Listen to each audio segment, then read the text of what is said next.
Habang kumakain siya ng chicken, bigla na lang itong nahulog at napatingin ang kanyang alagang aso. At dinampot niya ito. Hinipan-hipan at pinagpagan. At inabot ito sa kanyang alagang aso. Subalit ayaw ito pansinin ng aso niya.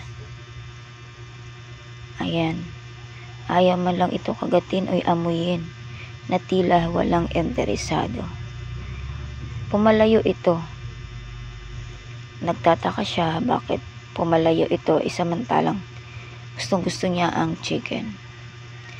Ayan, maya-maya lang at bumalik na ang alaga niyang aso. At may dala itong timba na may lamang tubig. Hindi niya magets kung anong ibig sabihin ng aso. Ayan. Pero tinuturo niya ang timba na may tubig. Na tila ibig sabihin nito ay hugasan muna bago ibigay sa kanya. Ayan. Dahil nga sa nahulog ito, ibig sabihin ayaw niya lang kumain kasi nga madumi. Maya-maya lang ay nagets niya na ang ibig sabihin ng kanyang alagang aso na hugasan muna ito bago ibigay sa kanya.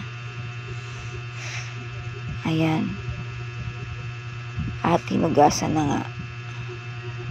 At pagkatapos ng panghugas, ibinigay sa kanya. At wala naman itong atubiling kinain agad. Isa lang talaga ibig sabihin ng kanyang alagang aso na